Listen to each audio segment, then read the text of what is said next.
Codex Station's comic character of the week. Yeah, I'm hi. your host. I'm your host, Sal, the Slab Guy.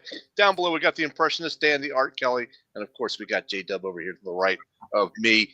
We're in the pre-show right now, ladies and gentlemen, so we're just kind of getting warmed up, getting limber, ready to bring you all the good facts about Carnage tonight. How you guys doing? Good. Can't wait for today. Yes. Seriously. Like, as soon as you guys said this, I was like, I'm back for this episode. Gary is not with us because he is at a John Cougar Mellencamp concert tonight. And I'm very jealous. Yes. Yeah, I can't blame him for that. No. Yeah. I hope he drives by many little pink houses. When we were in the band, we used to do a cover of Authority song by Mellencamp, which is... What's up, Richard? Hey, Richard, what's going on? Richard? Don't we have a pre-show ticker? Not for this one. Oh, well, then I guess I got to make one. Yeah, you do that. I'll control the button pushing. You control chat. All right, I can do that. I can Because do it's that. getting to the point, ladies and gentlemen, where someone has to control the chat. Yeah. And That's if a you good want your chat and want to make it known, make sure to remember that we do have super chats open. You guys can get your chat highlighted from us for as little as $1. So helps the little station grow. We're doing good, Richard. Well, at least I'm doing good. Jamie's having a little stomach issue. Got my Nick Fury can. Yeah, I was keeping an eye on you.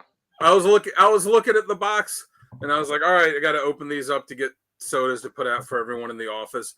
And I was looking at all the characters. I was like, oh, Colossus, that's awesome. Like, oh, and Colossus is on the... I should have my Venom shirt on. Colossus really don't. And the back and the side of the box. Like, that's awesome. Because like any nerd, like, oh, if I see a character I like, I'm gonna take that can and I'll just have a little row of Coke cans. Like, there's Colossus and Daredevil and Moon Knight. Open it up, 24 Cokes in the case. Every freaking single one of them was Nick Fury. Well, He's keeping an eye on you. You saw the picture I sent, right, where I made sure when I put them in the fridge, I lined them up so they were all facing out. So you just have all these Nick Furies just staring at you angrily. Rating the mother you. Try not to bring it to life. Huh? You know what it kind of looks like? It kind of looks like disappointed Wes. Yes. It does. It does. God, that'll be the disappointed face always. Oh, it needs to be a meme. It's like the crying Michael Jordan. Yeah. That'll be the next Codex host T-shirt that I work on. Yeah. I've already completed one. Yes. Well, in my case, you've completed 2. And that second one is? Technically, I completed 2, and I had a rough idea for a third one that I just quickly sketched out and colored. Yes. Oh, I already know. The picture for that one's okay, I guess. It's just the writing was terrible, but I just put the writing in as an idea of what it could say. I'm gonna fix the writing. Don't worry. Yeah, I was like, I'm not good at the block letters, and when it has to be curved. What's up, Tim? Tim, we know you would, only because you miss him so much all the time. Tim would use that shirt as a pillowcase so that he could make sure that he could lay his head down beside Wes's every night. Yeah, and then when he drills directly into Wes's mouth. Okay, all right. Oh, I was talking to Wes. Gentlemen, this is not that type of channel, okay? I was talking to Wes earlier. He said he cannot do After Dark on Saturday. Just this shirt. He said he can't do After Dark Saturday because he's working, but he will be watching. He just won't be able to comment because he can't comment at work. But he will be watching this. Yeah, here. I got this in the mail from him today too. I have no idea what it is. He just said, I'm going to send you something. So I'll find out Saturday night. Cool. Awesome. All right. Do you guys want to kick off this show or? Yeah, I'm ready. You warmed up? All right, folks. Stick around. We'll be back in 45 seconds and we'll see you then. Hit it, Jamie. Remember, you're the button guy. I am.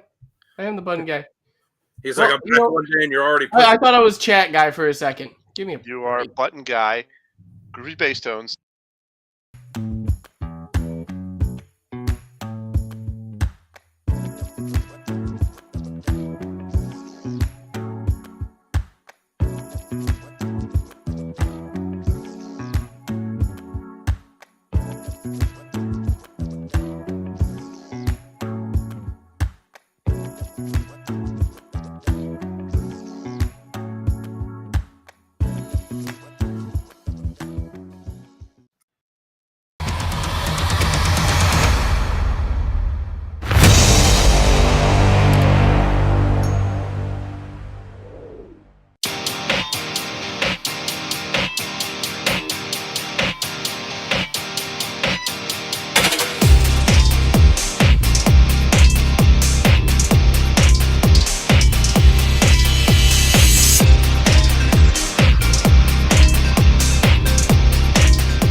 What's up, ladies and gentlemen? Welcome back to the Codex Station Comic Character of the Week, where we take one character and do a deep dive, give you all the badass moments, give you all the cool covers, give you must-read stories, and a lot more than you could possibly imagine. I am your host, Sal, this live guy. As always, or with me are the usual ones down below. We're missing one tonight, but here is Dan the Man Kelly. You can always find him at Dan Kelly Art on Instagram. And of course, over here is the head dog, the big cheese, J-Dub. I like you were going to say something else there and just couldn't come up with anything. Yeah, I actually had three things I wanted to say, and I lost the third one, so I just went with the dramatic pause. Thanks, Tim. Tim said, "Nice intro." Nice intro. Thanks, buddy. I appreciate it. I love working those. All right, Sal. So is your pick this week? Right. Yes, and I picked Carnage, as you could tell by the title card, ladies and gentlemen. Dan, why don't you go ahead and give us the info on Carnage? All right, so he first appeared. Well, this was back in the day when Marvel would tease first appearances, so there'd be like little things here and there. But his first full appearance was Amazing Spider-Man 361. It came out in April 1992, created by David Michelini and Mark Bagley. And the character Cletus Cassidy had popped up, a bunch of times in different issues before then, but that was the first full appearance of him as Carnage. And Carnage, who is Cletus Cassidy, who was a serial killer, who was cellmates with Eddie Brock.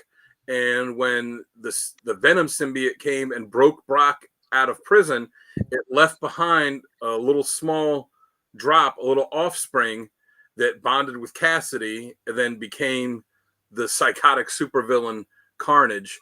And as far as powers, it's the same kind of, mostly the same stuff as Venom, though a little bit more, because they said that since he was born in a different environment on Earth as opposed to where Venom was from, it added stuff to him. So he's got the super strength, shape changing.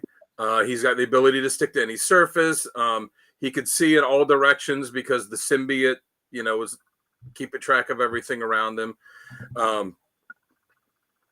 He can implant thoughts in people's head through tendrils from the symbiote that attach to him. He can regenerate body parts. He's immune to pretty much all diseases.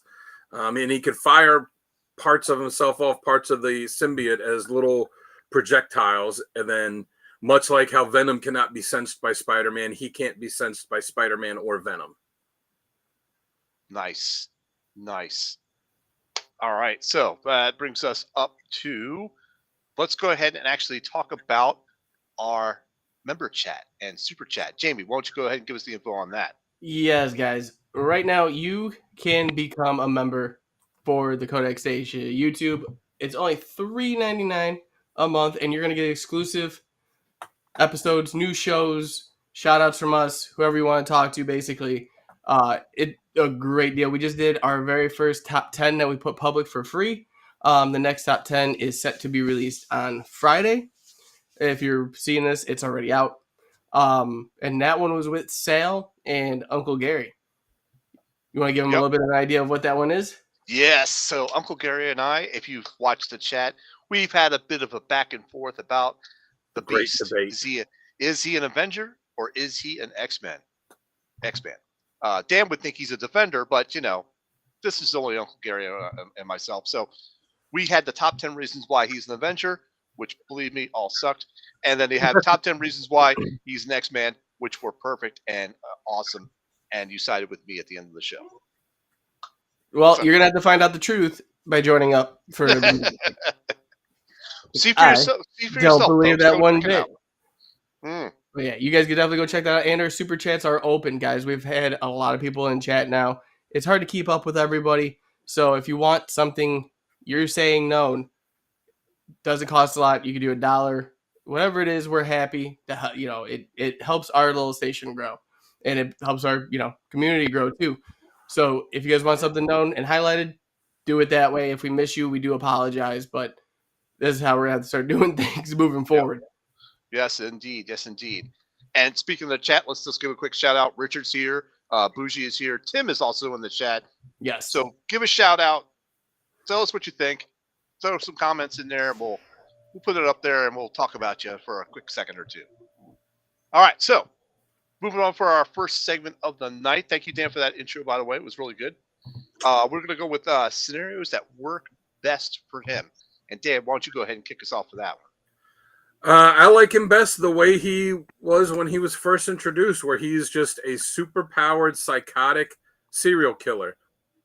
You know, it's the symbiote is bonded with Cletus Cassidy, and the only thing that you know that he's going to do is something that's depraved, psychotic, and gruesome. There's not some, overarching cosmic thing, and it's not bonding with different people. It's like it's Cassidy and the two, and him and the symbiote like feed off of each other and just become more psychotic. And I always thought it was interesting that where Venom always says we, Carnage was always I. So that was another little thing that I just you pick up when you're reading it. And you're like, this is different. I don't know if they ever did anything to explain that, or if it was just how they do it. I think they did, but I think it was only like a quick gloss over of why he does that. And I can't remember off the top of my head, but I think they did it one time. Yeah. But yeah, that's short and sweet. That's how I like him. A super powered psychotic serial killer. And that's all he has to be. True. All right, Jamie, go ahead. Tell us what I like him. I think it works best. Like Dan said, but I have a different twist to it because of the fact that they've really tried to change the character since he's just been a psychotic serial killer, all that. He's still that, but they're adding more to him as far as having a cult and a brotherhood and all these other things. When I do enjoy that aspect. I really do. It's taking the character to another level. But him just being unleashed as this like crazy maniac still works the best for him. Like there's no other way to put it, but he is unhinged. He's Carnage. He wants destruction. Trying to take over basically to be the new King in Black or be the main part of the hive.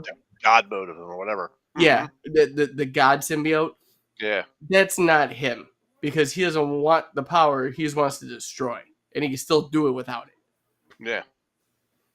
Yeah, I mean, I don't mind him like when he's got followers like in Maximum Carnage where he had the other crazies that were going around with him, like that's fine. I just, it's I'll get into it more with what you don't like. When it's like the big cosmic stuff and all that, like, no, that's not how this character should be. If he's got a couple loonies that are following him around, it's cool. Because also, just like the Joker, you never know when he's just going to flip and be like, you know what, I'm going to kill you now. Yeah. Right. You said something I didn't like, and now you're toast. Yep. So, what about you? I was going to say that lines up with exactly what I was about to say, Dan. He reminds me a little bit about the Joker like that because he could be killing, people with you and just snap, and all of a sudden, you're on the chop block too, just because he wanted to. It's just like, and that's the psychotic killer in him. So, if you know the symbiote lore, it's the Venom symbiote, makes the stronger Brock became, the Venom symbiote added more strength to him, that type of thing. So that's why Brock was always working out stuff like that. The offspring that gets him bonds with Cletus. Cletus is like mentally insane. So the symbiote was also then driven mentally insane as well to a much more exponential value, I'd say. So whatever it was, it made him worse. That type of situation. What's up, Pam? Hey, Pam. Let me see. Here we go. What'd she say? I don't know jack about Carnage. Nerd card revoked. No, nope, Pam, it's okay. You're in the right spot. You're right place at the right time. It's okay. So, and Rich here said, Carnage is no leader. No, he is not a leader. Not unless Carnage reminds me of the Dark Knight, where it's like, oh, he told me to kill the guy, the last guy. Oh, well, he didn't, and then he kills the guy in front of him, and then it just gets to Carnage. Yeah. Right. So he reminds me of the Joker like that, where he's just on a thing, and you're absolutely right, Dan and Jamie. You both hit this point right on the head. He's best as a psychotic, crazy killer. You know, at one point in the origin story, he actually goes back to the house of the people he killed because he wanted to. Yeah. You know, he wasn't trying to make a point. He just wanted to. And he was telling the symbiote, you know, I remember this specifically. He was like, pipe down and give me some normal human clothes. You know, so it was like, you could probably hear the symbiote telling him, why are we stopping for? Why are we returning here? We got to kill some more people. It's like, I wanted to sit here for a minute. Pipe down. So Spider-Man always saw Venom as his darker side, you know, but Venom sees Carnage as like an even darker version of him. So, you know, Venom's like that lethal protector attitude, but Carnage is just absolutely crazy insane and doesn't mind killing anybody, anywhere, anytime. And yes, I do like how they kind of expanded the character a little bit, gave him a cult, gave him a following. I actually didn't mind the whole God of the Symbiotes type of storyline that was happening with him, because I felt like they kind of expanded a little bit. And at one point, the symbiote was alone. It got rid of Cletus and still survived on its own. So it's strong enough to live on its own. Not entirely got rid of Cletus. I'll touch on that later. Yeah. It didn't get entirely, but of course they're back together and everything's, you know, crazy as usual. So yeah. And so that's what I was gonna say, when they introduced Carnage, that's kind of when they started changing Venom too. It's like, all right, we got Venom. He's having to team up with Spider-Man and these other heroes to fight Carnage. And that's when he then went off and had his Lethal Protector series. And that's the point where they started turning him from less villain into more anti-hero, to the point where he just got to be straight up superhero. Yep. Rich says Carnage would fit in. That's a crossover that I was hoping for one day. That would be awesome crossover. That really would. I would like that. All right. So that pretty much wraps up what I think works best for this character. And moving on, we're going to list our favorite badass moments. And Jamie, since you may go first on this one. Oh, okay. Well, at number one for me, I've got, and this is what I was talking about earlier that I get into, was Carnage being alone, but inside of him is Cletus's skeleton rotting away. Yep. Even though he says he's alone, he shows people that they're like, aren't you Cletus Cassidy? And he shows them. He's like, you mean this guy? And then the skeleton comes out and he brings it back in. He's like, I don't need him anymore, but I keep him around. Mm-hmm. It's a badass moment on its own. Yeah. What was that in? That was in the second volume. Yeah. Right at the end of the second volume, right when he gets into the Brotherhood, because there had to be a sacrifice. Mm-hmm. And Cletus to him was his sacrifice. And then the next one I got was slaughtering a diner full of people. And that was in Deadpool versus Carnage. And he totally the opening scene, literally, first page is him just massacring a diner without any cause. Just because he wanted to. It was like a Tuesday, I think he said it was. Yep. I was just going to say bougie with the Lethal Protector comment there. Yep. It was good. That was a good new take. And definitely. Wes Rebel Scum. Carnage is such a meanie head. Reminds me of Wes when he doesn't get his way, especially with CGC. I know. When he gets a 9 and he thinks it's a 9 too. Oh my God, the diner's got to watch out. Yeah, I know. Was that also like an absolute Carnage to rotting skeleton? Yes. Yep, that's it. Yeah, that's what Volume 2 led into Absolute. So, sorry to interrupt you, Jamie. Yeah, no problem. But it took the whole Brotherhood into effect. But next up, and lastly, actually, it's a funny one for me. Okay. Because it's one of my favorite Carnage stories, but it's so stupid that it made the list on this, and you'll see later. It's from Axis Carnage. God. It's Carnage trying to be a good guy and still killing people by accident. Right. And him being like, well, I'm not Venom, and then swings away. Yeah. He literally drops a guy from a building because he was paying attention to something else and looks down and he's like, well, I'm not Eddie. See you later. So, folks, that old Axis storyline was back when they inverted all the villains and superheroes to be, morally opposite. Right. So he was affected by that. And I think Superior Iron Man, and I want to say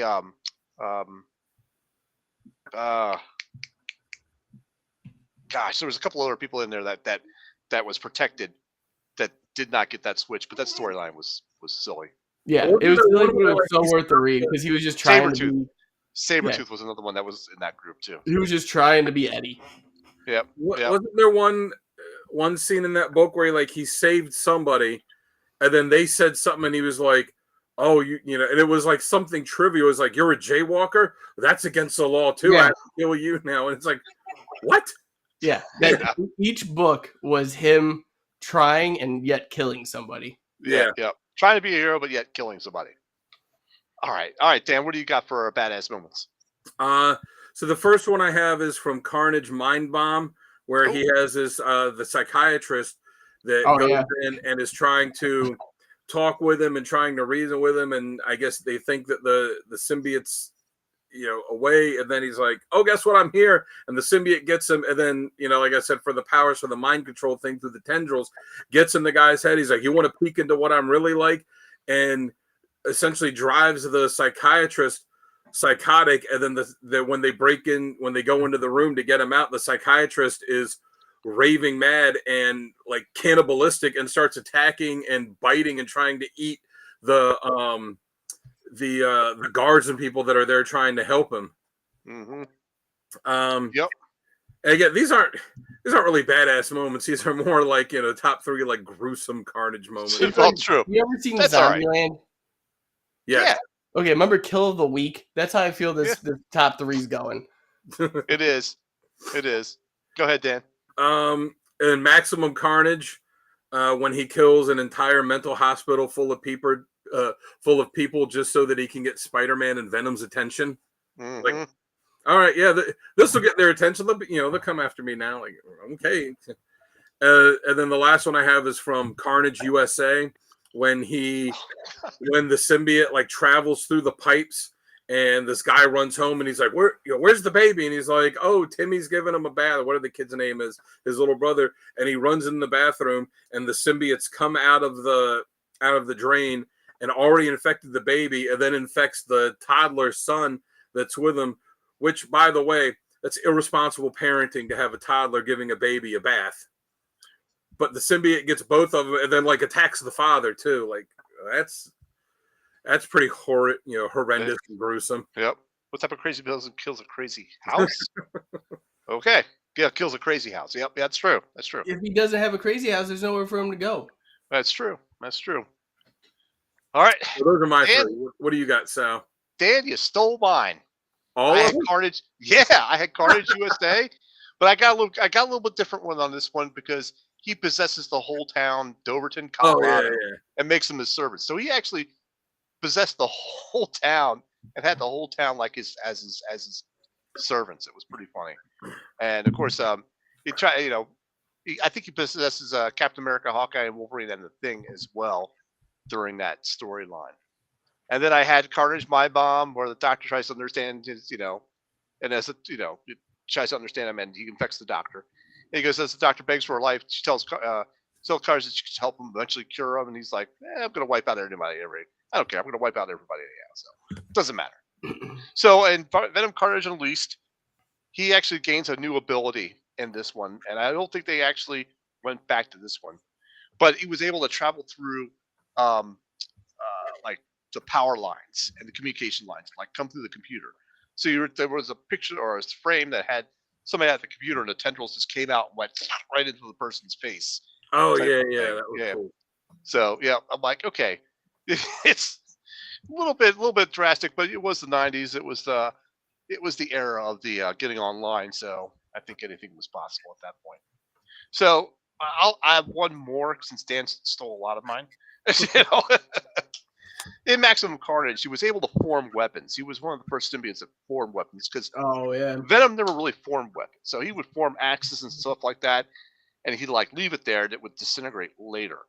But during that storyline, he gets away from Spider-Man, and he actually writes in his own blood on the wall, that there'll be another time or something to that effect. I'll get you next time. But he wrote it in his own blood because there was no innocent victims around there was no victims around to use their blood. So he used his own blood to write a message to Spider-Man on the wall. That's pretty sick. That's pretty sicko to me. Yeah, that's what I have for my badass moments, but you can find them plenty. So moving on, we're going to talk about critiques and criticisms of why they suck. So I'll start first on this one. I I don't know. I feel like I didn't like. I understand. He's this psychopath killer, blah blah blah, and I think they try to expand his character because that is very one dimensional. Okay, he's broken out again. He's gonna kill people. Okay. Honestly, I think they even tried to give him the death penalty, but that didn't work. Hey, buddy. Hey, Derek, what's going on, buddy? Welcome to the chat. Yeah, my godson. Oh, okay. Oh, Welcome to the chat. So I think, they're trying to expand him, but I don't know if they're doing it right or the correct way.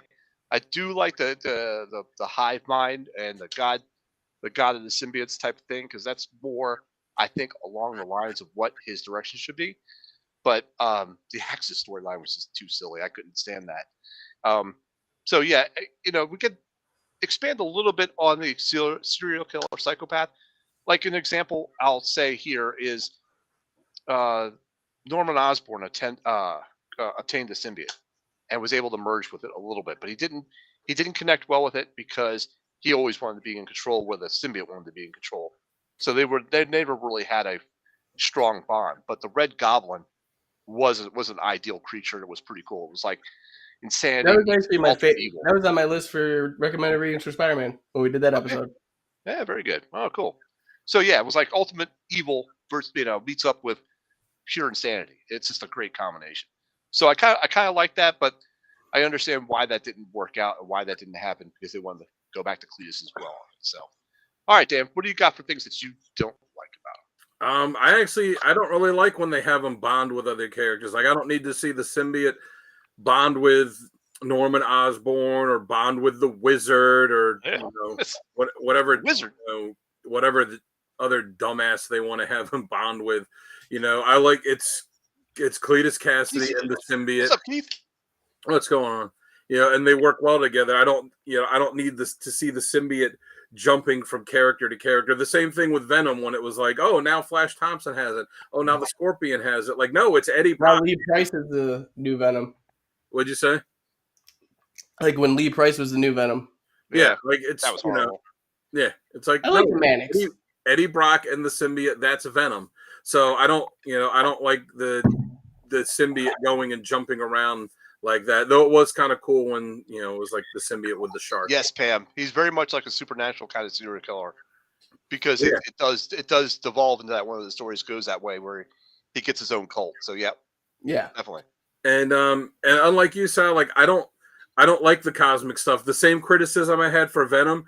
I don't like the whole null, and there's like the whole planet of symbiotes, and there's this and that, and there's a billion symbiotes out there. Like, to me, that just, it's like when we're going to introduce like all these other Kryptonians for Superman, or we're going to, this character works, so we're just going to make 12 more that are exactly like him. Like, it takes away the uniqueness of him. You had Venom. Venom begot Carnage, who was another symbiote, but was very different, and then they had like, the other ones that they got from that, right. A few of them, but then when they made it like, oh, there's thousands and thousands and thousands, like it's too much. Like I said, I didn't dig the cosmic stuff with either of them. All right, I can understand that. Yeah, so those are my criticisms of it. What about you, Jamie? Real fast, I do got just a little disagree. I love Null. I agree with you, Richard. Less is more. Yes, I do like the Null aspect, though. That's one thing I got. There's a disagreement on there, but that's for another day. I will defend Null to the end. My biggest issue is when they try to separate Cletus from Carnage. Cletus is Carnage, Carnage is Cletus. Just like Eddie's Venom and Venom is Eddie. Mm-hmm. No matter what. You could have Dylan in there as a side thing right now. Doesn't matter. Eddie was Toxin for a while. He's not Toxin. No, you know what I mean? You take that ingredient away from Carnage, and it's not Carnage at all. Even having his skeleton remains in there makes him still part of him. Yeah. But the moment you take away that personality, the essence of what he is, it's no more. So I hate when they do that. Well, yeah, like we said, because the symbiote went, the first thing it did when it literally it came into existence, and then it dripped down onto Cletus, and the symbiote's personality was informed by being bonded to Cletus first. If the symbiote had dropped on Captain America's hand, and that was the first one, who knows? Maybe it's a super heroic, Captain America. Captain America type character. But it was completely, its personality completely came from bonding with Cletus, the moment it was born. So taking it away from him and putting it on someone else, it's right. And I believe that with Carnage, they actually took it a step further with the bonding process, because it's actually bonded into his blood, into his DNA type situation. So there was a couple of stories where they thought they had killed off Carnage, but Cletus was still alive. But nope, he was still in his bloodstream as long as Cletus had, blood. Yeah, because wasn't it something that he would get a cut, and then the Carnage would come out of the cut, and right. And just like how Cletus can have whole limbs blown off and then regenerate because of the symbiote. Right. What's funny is that Cletus was actually going to kill Brock in the cell, and his mindset was like, "I'm already in here doing 12 life sentences. What's another life sentence if I have to? I don't care," because he couldn't stand Brock at all, because all Brock did was like work out and try to make himself stronger because he knew the symbiote was coming back. Well, thanks, Derek. Hey, Derek. All right. Love it, buddy. You'll be getting a bunch of stuff here soon, so I'll actually message you after the show. All right. Yeah. Cool. It's also cool seeing the difference between them, because, like you said, the more that Brock works out, the stronger he gets because of Venom. So the Venom was always big and muscular, whereas Carnage was always very slim and lanky. Lanky. Yeah, exactly. So it was always interesting seeing that that difference in the way that they're presented as well. Yep, definitely. All right, so I guess we could move on to top covers then, right? Yeah. All right, Jamie, you're the button man. Why don't you show your covers first? Ooh, I gotta do me. All right. There we go. So There's obviously, the Agnes cover. but that cover though, It is badass. I love it. Like the tethered American flag and how the symbiote just looks around it is amazing. That's number one for Axis. The next one I got is issue 3 of Carnage. This is from the last volume. I don't know what anyone thinks, but every issue of that series, every cover was amazing. They were some good covers. Yeah, they were. But this one stood out to me the most, where it's still not Cletus inside of him. It's, that God power he's going for throughout the series.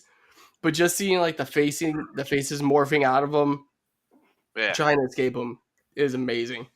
And then lastly, another issue 3, but this is for Absolute Carnage. I just love the fact that every hero is stuck in the symbiote. Yeah. Like that was one of my covers I cut. Was it? Yeah. Yeah, I think these 3, if you're gonna look for covers, something to display, kind of like me or Dan or Sal have in the background, these would be one of the 3. For me at least. Cool covers. They're awesome.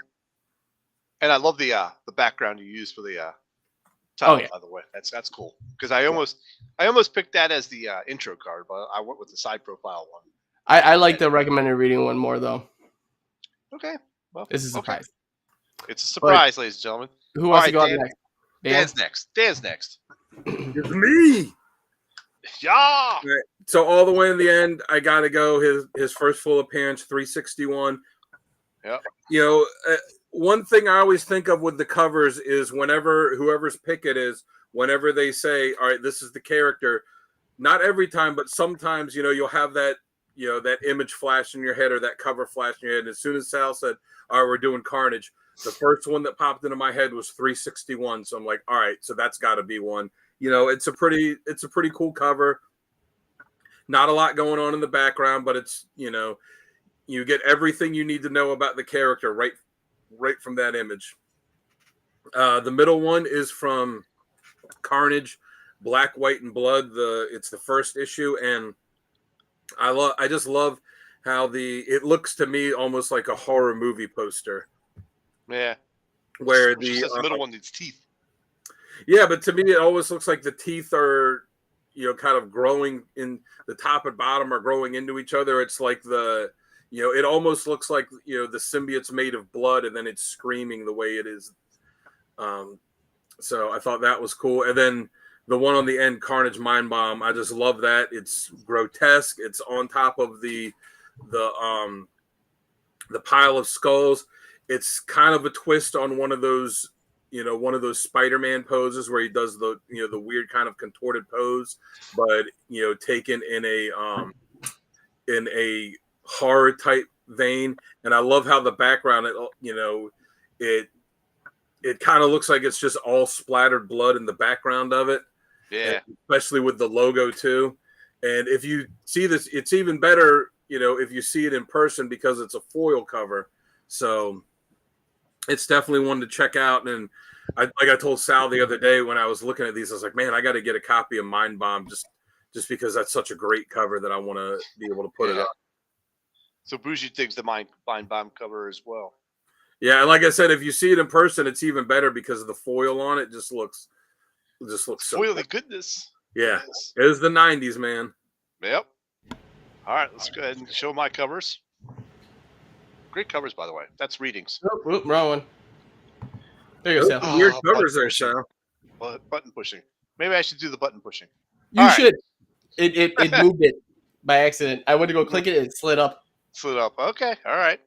So over the far left there, I also have a Black Carnage, Black, White, and Blood. This is the B cover of #1. Ken Lashley, I think, did the cover for this. Yeah. But that's I just love the tendrils, and each one looks like it's forming some type of like sharp axe or type of weapon. And of course, I stuck with the weapon theme because I went with Spider-Man #37. And this is during the Maximum Carnage series, as you can see, number 12 out of 14. But he's swinging the big ass axe, shattering Spider-Man's web shield there, which is pretty cool. Oh, okay. Let me. I'll talk about this last cover here, but then there was something else I wanted to mention. The last one here is Carnage from Volume 2. This is the C cover, and I like it for the tendrils popping out of them, like all crazy like. So this is what I want to mention. One of the things I like about him. You notice how Venom's symbiote was very slick and always like smooth. Like Cassidy or Carnage was always like bubbling. There was always a tendril going somewhere, and it just kind of reminded me of the fact that this guy is so insane that this symbiote is also going crazy as well at the same time. As you can see with all in that Spider-Man 37, you got the tendrils going all over the place, and that other one, Black, White, and Blood cover, also going all over the place as well. So that's what I also liked about it. That he was such a contrast to Venom in that manner. The Black, White, and Blood one that you put up kind of reminds me of the Aliens movies. Yeah, where you would see them just kind of like parts of them just kind of coming out of the shadows. Mm-hmm. Yep, that is pretty cool. Okay, so moving on here, and 9 covers and all of them unique. Yep. And I knew you were going to do 361, so I didn't want to pick that. I knew someone was going to have it. I have it. I tried to go with something. So it's like I have it. It's iconic, but I figured someone was going to pull it, and I want to pull covers that people can afford right now. Yep, I actually have that 361 slab. I got a nice remark. It's signed by Mr. Bagley himself. Is that Bagley? Is that Bagley? Yes, sir, it is. All right, so before we jump to our next section, we are going to do our sponsor of the show. Jamie, why don't you go ahead and take that away? Yes, ladies and gentlemen, you've heard me say it 1,000 times, so I'm going to say it 1,001 for you here today. But go check out Dubby Energy. Guys, it's the cleanest form of energy you're going to get in the market today. No jitters, no crash, no bad aftertaste like Monsters or Red Bulls. Everyone on the station here has used it. It gives us the energy to get these shows done and for me to keep talking like this while breathing. It's amazing. So go check them out at w.gg. And at the end, when you go check out, use the keyword code -X at checkout. Save yourself 10%. They have 3 new flavors. And I don't know if I'm going to say it, but if I'm allowed to, but I'm going to. Bottles and cans are coming. Yeah. So Very good. And then I will let you guys take over the other sponsor for the show, which would be Comic Logic. Ah, yes. Dan, you want to start off with this one, or do you want me to take it? Comic Logic, the only comic shop in Loudoun County, Virginia. There you go. In Ashburn. Sal and I have both been there multiple times. It was funny because the first time when we went and did the video at Gary's house, and he's like, "Oh, follow me to the shop, that I co-own." And Sal's you can find driving. Uncle Gary there as well. Yeah, and Sal's driving, which made me fear for my life. For anyone, I don't know what you're talking about. I'm a completely safe driver, ladies and gentlemen. You're the safest. You're the safest driver that's here at the Kodak station. We make up words. As we're pulling up, I was like, I've been to the shop before a couple times, so it's a cool shop. They're in Ashburn, Virginia, and they got what they got 3 events coming up, right? They have the Star Wars Day, Free Comic Book Day on May 4th, which they will have Brendan Wayne there, who is John Wayne's grandson, which Gary is very excited about, and he is also the one that plays the Mandalorian whenever the helmet's on in the show. He's the one that's behind the suit. He'll be there doing a signing. May 19th, they have their Spring Lot Con, which me and Sal went to the one last year. Yeah. And that was a lot of fun, a lot of cool vendors. And then on April 20th, they are celebrating the 9th anniversary of the store. And they have not said exactly what, but there will be treats and there'll be sales and just all kinds of goodness. And you can go and meet all the Comic Logic crew. They're all really good people. Buy some stuff. And meet Sal and Dan. Well, I won't be at their anniversary thing because that is this weekend. But I will be showing up for their Star Wars Day because I've got a book for Brandon Wayne to sign. So you know what? I will do one better. Uh-oh. For if either of you show up for the, and I'll do it for both. I'll be nice. If you guys show up for the Free Comic Book Day or the Lot Con, and you guys get a picture with Sal or Dan and tag us in it, I will do a drawing for a free comic giveaway. Ooh, Jamie's just changing the rules on us here. He's just Comic Logic deserves it. And if you guys meet up with them and take some pictures, and all you have to do is post it saying you met up with Sal, Slab Guy, or Dan, tag us in it. Let us know that you guys saw him. I'll be more than happy. All right. Yeah, unfortunately, I cannot go this Saturday either because I have to take my daughter to the birthday for a 1-year-old. So that's just going to be so much fun. I have an almost 2-year-old at the house right now. You sound so excited about that, Dan. Oh, yeah. It'll be fun. She'll have fun. That's what's important. Yeah. But yeah, check out Comic Logic. It really is. It's a great shop, and all the guys there, and girls, everybody there is fantastic. Uncle Gary is a proud co-owner. The majority owner, Rob, is a really nice guy. When the video is up from the Big Lick Con that we went to this past Sunday, when that's up soon, you'll be able to see us talking with the owner of the main owner of Comic Logic, Rob, on there. Talk to him for a bit there too. Yep. As well as some other awesome interviews. Yep. So whatever all that Dan said, yes, times 10. Very much so. You covered everything, Dan. So that's good. If you're in Loudoun County, go check them out. All right. And if you get a picture of Uncle Gary, I will do the same. So we got myself, we got Dan, we got Uncle Gary. Get a picture with any of us there. Jamie gives you a free comic book. I will do a mystery pack. A mystery pack. Is it going to? And if you get a picture on the wall? No, those stay. And if you get a picture of Uncle Gary lifting you up like you are a long box like this, you'll get two mystery packs. Yeah, one will be from Dan. Yeah, that's funny because Uncle Gary will do that. Yes, he will. He will allow that 1,000%. Oh, I'm so glad he's not here for this. Yeah, Uncle Gary, I'm sorry. They sprung that on me. I'm just gonna tell you right now. Okay, all right. Let's go ahead and move on to our next segment, which is essential readings. And I guess I will go first on there since you already flashed my card. It didn't. No one noticed. There. Everybody noticed. Come on. What are you All talking right, about? so I can fix I- that in post.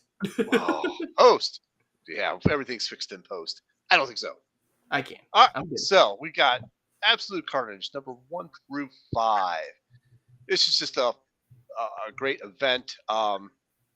You know, he hunts everyone down that's ever bonded with the symbiote to make a point to kill people. I think it's just an excuse for him to kill more people. But moving on to the next one, Carnage Black, White, and Blood numbers 1 through 4. Also a short mini series, you might say. I'm only going to say this: parental advisory is in effect for most of these stories, including this one. Definitely one to check out. And Carnage Volume 3, 1 through 14, has a couple of great stories. We get Carnage reigns. You get Cletus Cassidy is back in the flesh, and it's just an awesome. Well, not really at the beginning. Was not really at the beginning. No, that was later. That was later on. That was closer to the round of the 12 to 14 mark, I believe. Yeah. So, but I'm just saying, you get multiple story arcs in that 1 to 14 that were just awesome. So that was definitely actually the first one I had Precious read when she wanted to start reading Carnage. Really? Okay. Yeah. Very good. And did she like it? Yes or no? Oh, she loved it. She made me reread it. There you go. There you go. All right. So, Dan, why don't you go ahead and show us your recommended readings?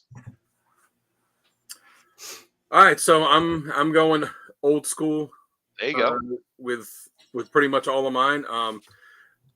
Excuse me. Amazing Spider-Man 361 to 363. That's when Carnage first appeared, fought Spider-Man, fought Venom. That's the epitome of the character that I like, where it's, like I said, the psychotic killer. Yep.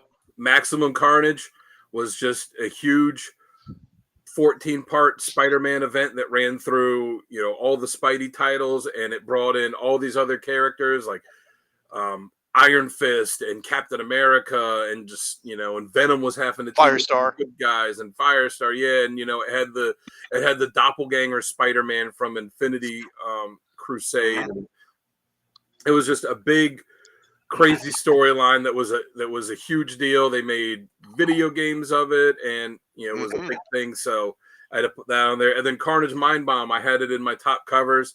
And if you read it, it's a pretty crazy story too, and it delves a lot more into the origin of Cletus as a child, and what kind of drives him as a as being a why psychotic killer the way he is. Yeah. Absolutely. Good choices, Dan. All right, Jamie, what did you got? All right, it's time for me. My number one, I gotta go with. I like Access too much. I love the goofiness of it. I think if you're getting into it, you can actually afford these issues easily. Like I said, I always try to find one series in that whatever character we're doing where it's affordable. We're not, spending an arm and a leg to get it. But yeah, it's fun. It's literally Cletus trying to be a good guy, but he can't be. Next up, I have Deadpool vs. Carnage, and this is the original Deadpool vs. Carnage, not from Absolute Carnage. Right. This was just every Deadpool versus I wanted after, which we never got. This was like the staple of that run, and it was amazing. The gore, the violence, the humor in it, all amazing. Definitely pick up the trade if you can for this, because the single issues do run pretty hefty.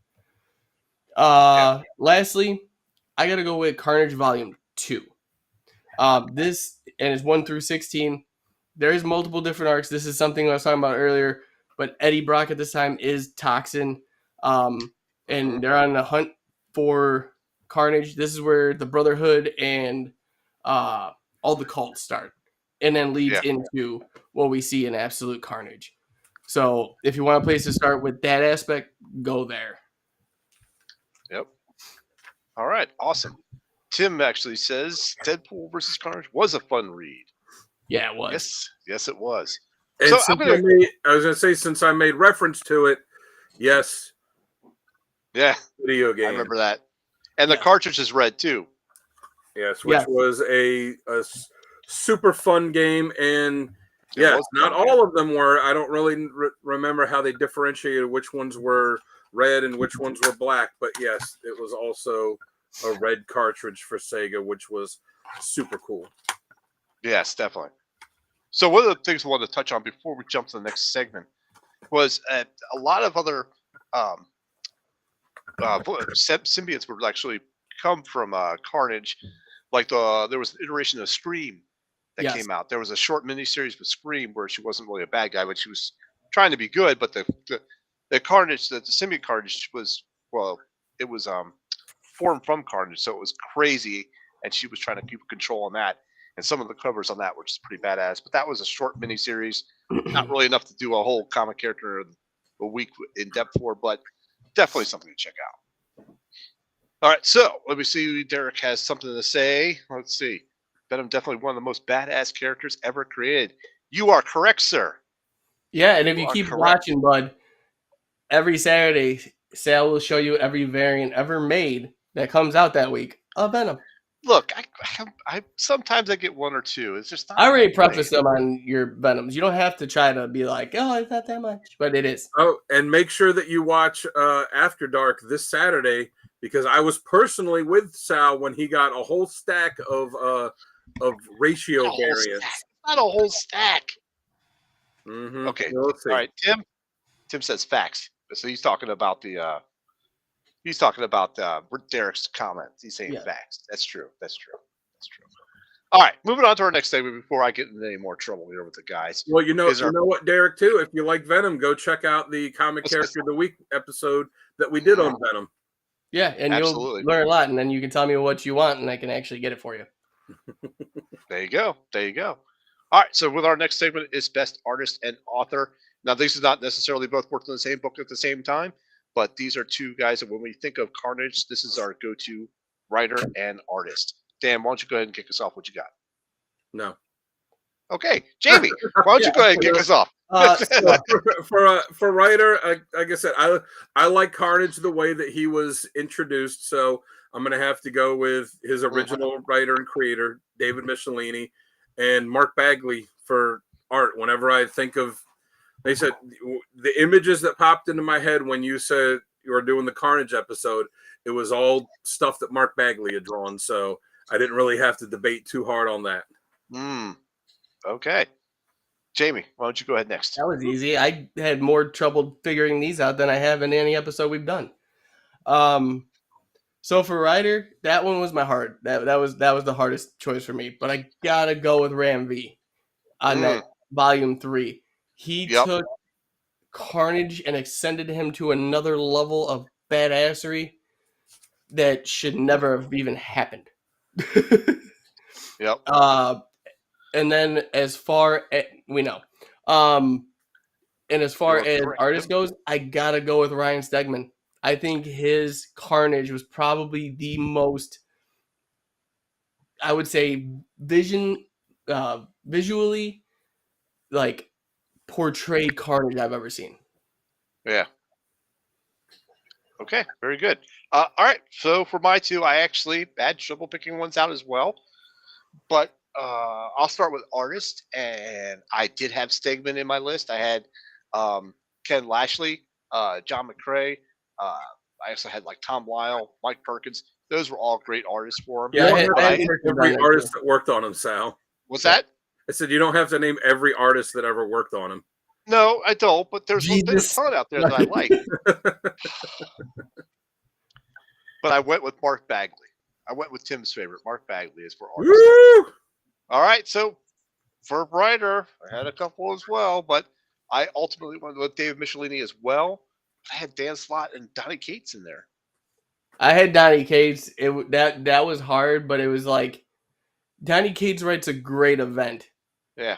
He did a great Venom, but he never took over Carnage. Like if he had his own solo run with Carnage, maybe. I liked what he did, but I mean, but I went with David Michelini as my main main writer. So I think Tim is right though. I think that Tinian would. Oh yeah, Tinian would crush it. Yeah, Tinian would. Yep.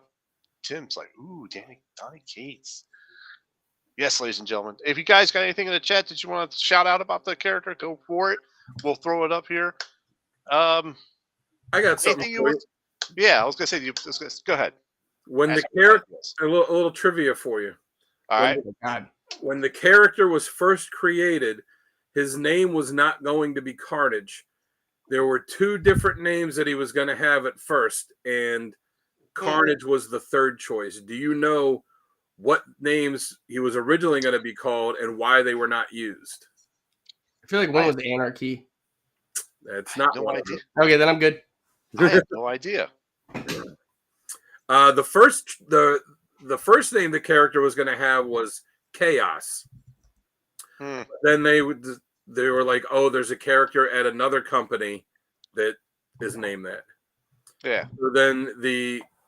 So then the second name they were going to use was Ravage, and then David Michelini found out that, oh, they're doing this Ravage 2099 thing, and then so one of the assistant editors said, hey, how about Carnage? And that's why they went with that. So Almost had a very different name. Yeah. So Pam says I helped work on an indie toy design that homage Carnage and used Bagley for the references.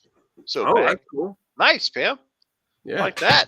Of course, Tim has to chime in with anti-venom. Yeah, there already is an anti-venom out there. Thank you, Tim. Appreciate that. You know? Yeah, and so I'll say this too. I didn't see the second Venom movie because I thought the first one was a big turd, and I didn't think the second one would be any better. And from what I've heard, it wasn't. No, but I've seen them. You know, I think we need to start another topic at the end, and there's one more after best writer and artist. Who would you like to see write and draw the character? Like Tim Santinian. I honestly would love the Jorge Jimenez to do art for Carnage. I think Joe Hill, I'd like to see what he would do writing him. Yeah, that'd be a tag team right there. But that'd be nice. I think I was going to say, as much as I like Woody Harrelson, I think that they did a bad job casting him, because to me the perfect one to cast would be I'm forgetting the actor's name now. Oh, the redhead you were talking about is what's it looks like him. Yeah, I'm gonna have to look it up because I'm completely blanking on his name now, which is annoying. Tim says he's still mad about Venom 2. I am not. Jackie Earl Haley. Venom 2 was terrible. Jackie Earl Haley would have been a fantastic Carnage. Oh, the dude who played Rorschach. Yeah. And he was in Kruger as well. Yeah, he was in the original Bad News Bears. He's been in a bunch of stuff. I will say this about the Venom 2 movie. I think they portrayed this how the symbiote comes out and flowing pretty well. You know, I don't think that was over CGI'd. So I mean, they have to CGI a whole crap ton to that, but I don't think it was overdone. I thought it was pretty well CGI'd. But that's it. I mean, everything else is. Okay, first off, Tim, I'm gonna stop you right there from talking all this crap. You don't even know what the character that's inside Carnage's name is. And Tim, Carnage is the red symbiont. Okay, the red one. He's gonna be like Toxin? No, the other red one, the original red one. Jason from the Power Rangers? Jason from the Power Rangers. All right, folks. I believe this can wrap up our show. Thank you very much. Thank you, everybody in the chat, for joining in. I really appreciate that. This has been Comic Character of the Week for Carnage. It is what? No, he used to call him Cassius Classity. Cassius Classity. Nice. We did the review that never got put out for the review for Venom 2. Yeah, and the whole time he's like, yeah, Cassius Classity. And I'm like, that's not his name. And he's like, it pissed me off so much I don't even have his name. Wow. I was like, Curtis. This is Curtis. Curtis Cassidy. All right, folks. You too, Bougie. Stay gold, Pony Boy. Yep. Thanks, Bougie. I am your host, Sal the Slab Guy. When I'm not here on the Codex Station, you can always find me on YouTube under Sal's Comic Corner and on Instagram occasionally when Dan allows it as the Slab Guy 77. Down below me is the master of the art, Dan the Art Kelly, and you can always I'll let him tell you where you can find him. Go ahead, Dan. Where can they find you? Yeah, you can find me on Instagram at Dan Kelly Art. Post a few times a week.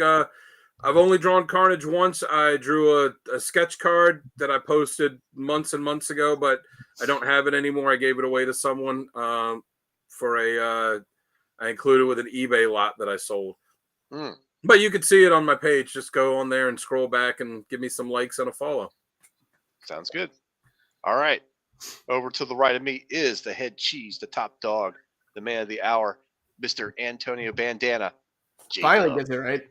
Hey, I knew I was good eventually. Well, hey, real fast. Uncle Gary ain't here. He usually wants to give something to the audience, so I'll let you two give it to him. All right. Here at the Codex Station, we have all the socials, and we want to give them to you. So go check us out. To quote the prophet of our time, X gonna give it to you. Let us give it to you. That's right. We got That's all the right. socials. We're gonna give it to And you. while Tim is cooking you breakfast the next morning, head on over to thecodexstation.com and check out our merch. Buy a nice T-shirt that you can wear while you come to the breakfast table, and Tim will there be making some eggs and bacon, and he'll be taking care of you that next morning. Yep. Soon to be, we'll have Codex pillowcases that'll have all our faces on it, so you can lay your head down right beside your. I don't need my face on anything. I am good. I'll do it for y'all, but no one's drooling in my mouth when I don't know about it. Lay your head down next to your favorite codexer. Yes. Oh God, that's crazy. And I'm just gonna make everyone's face just too big for the pillow. That's just crazy. No, Well, real fast before we get off here today, someone's got to say it. I'm not saying it. No, do it. I'm not saying it. I'm not ending this until someone does.